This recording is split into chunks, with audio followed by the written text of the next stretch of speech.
Welcome to the Entrepreneur's Edge podcast. And today I have Scott Stevens. And Scott, I'm going to allow you to introduce yourself in a couple of minutes.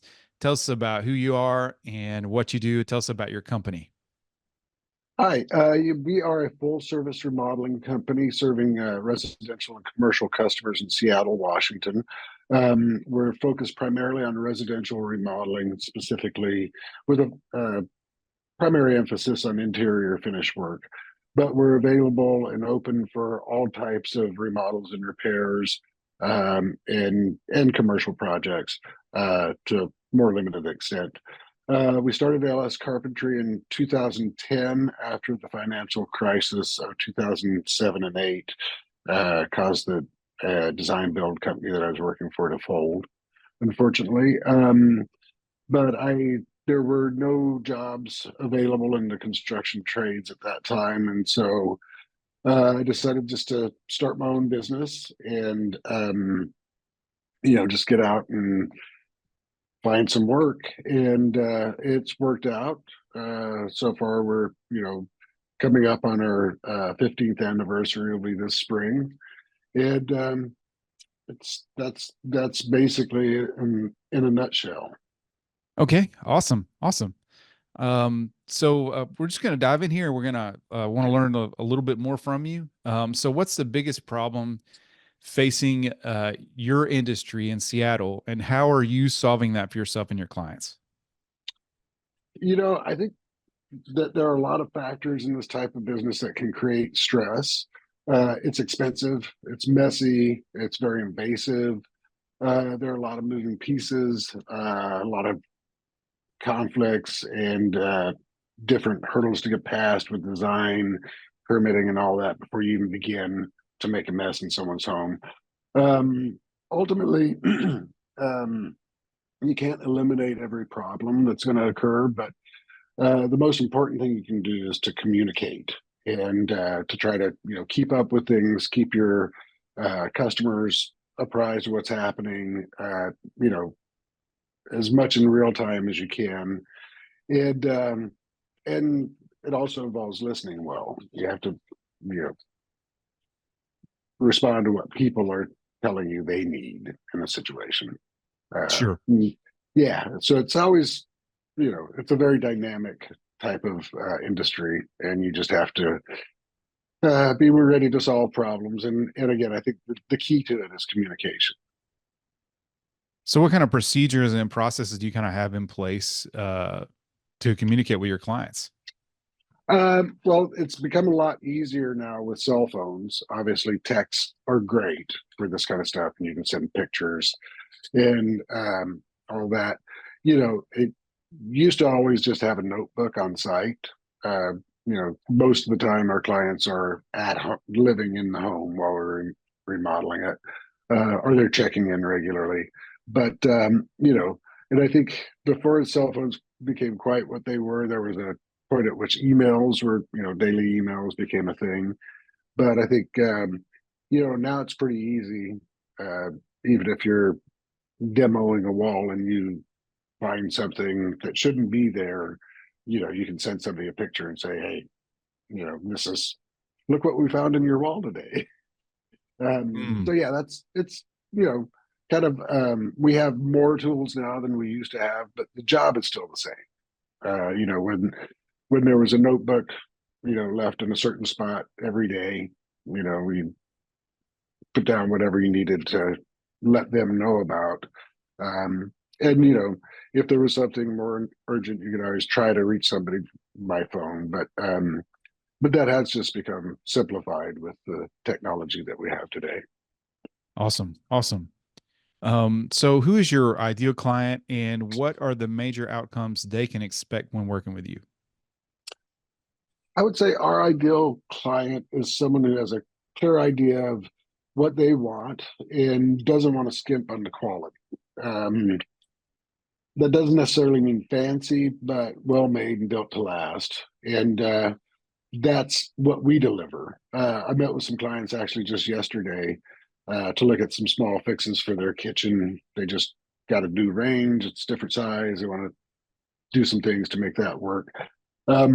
But we did an extensive remodel to their living room, front entry, staircase, added a small powder room, and a bunch of built-in cabinets and a fireplace.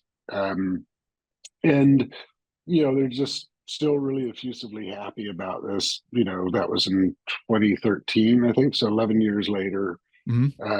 they really just had a lot of nice things to say about how it had become a center for their family, especially during COVID when that was happening. They had teenagers at home, and they said, instead of just staying locked in their rooms, they'd all come down and hang out by the fireplace. And that's the kind of thing that you like to hear, that you're having a Yeah. positive effect on people's lives, Yeah. and that the work is sturdy. It's holding up to a household with three kids and two adults and a dog and a cat, and over a decade later, it's doing great, and they're totally happy with it.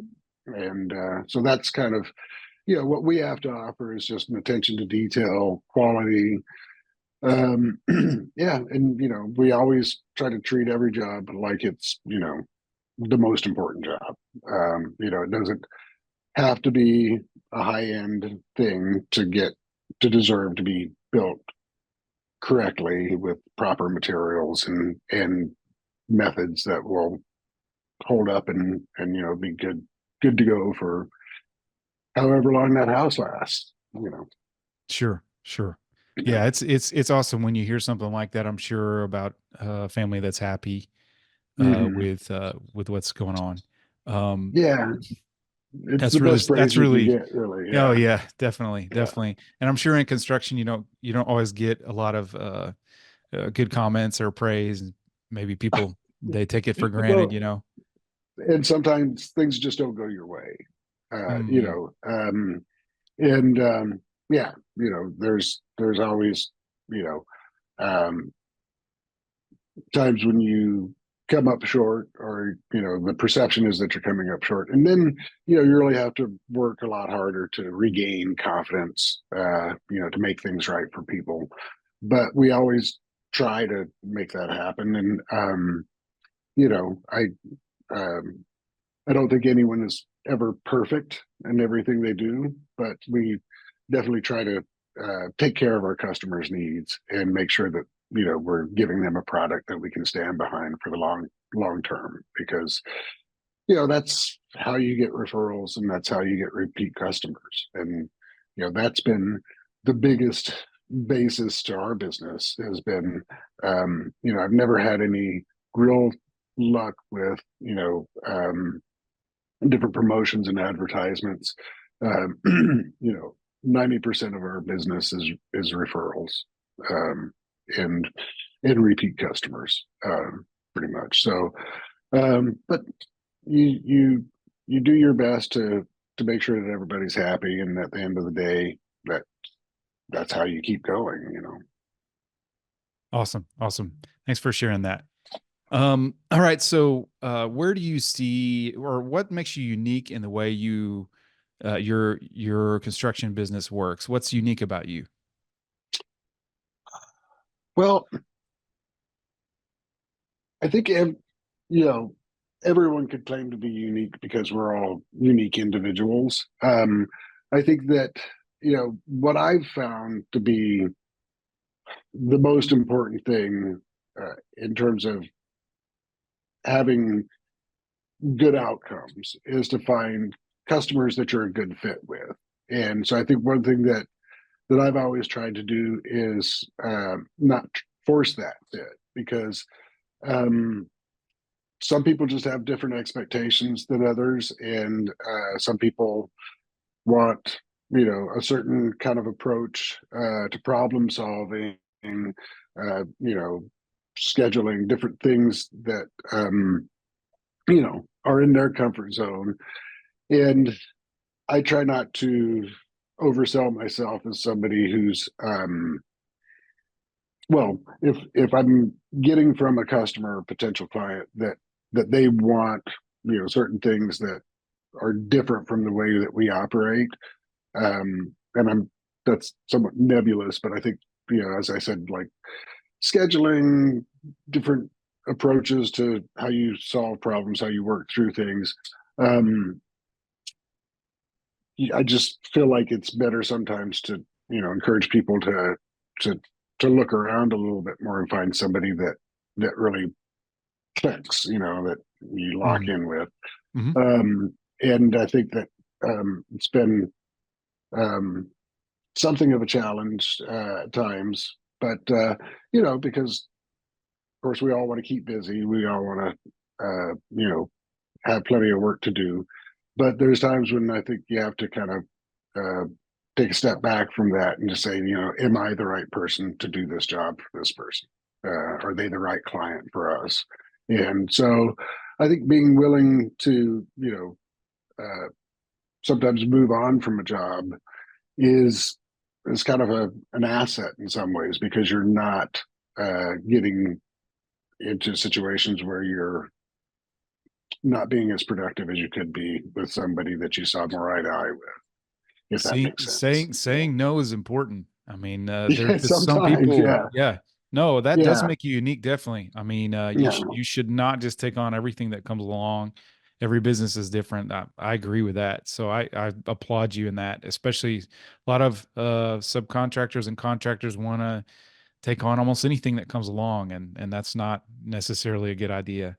Um, Mhm. so where do you see your industry going in the next 5 to 10 years, and how are you staying on top of that?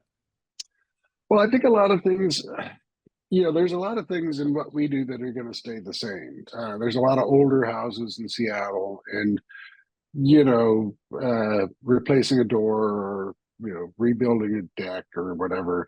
Those things are, just going to always be the same. I think the biggest changes that I've seen over the past, especially 10 to 15 years, uh, is really in the permitting and the engineering end of it.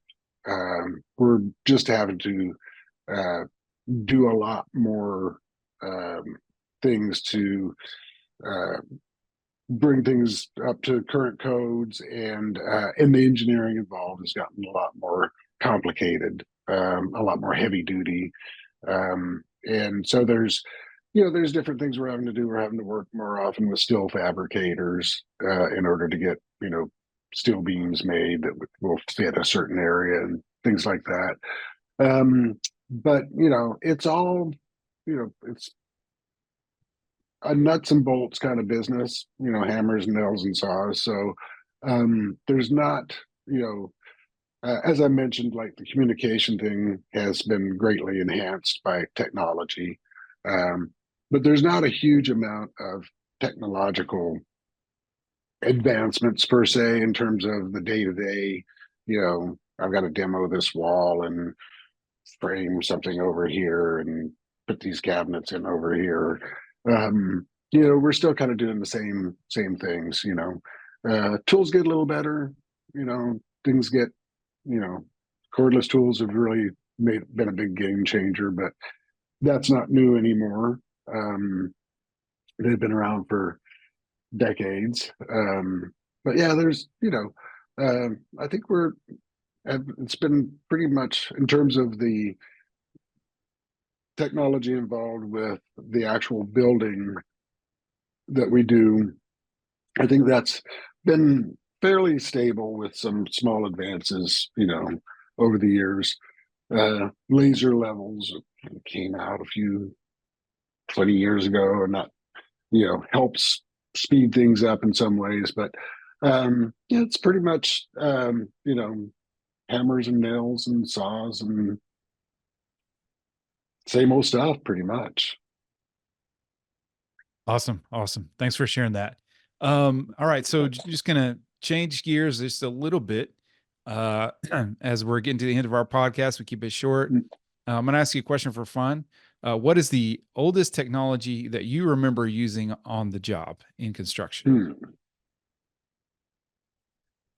Oldest technology, probably a rock.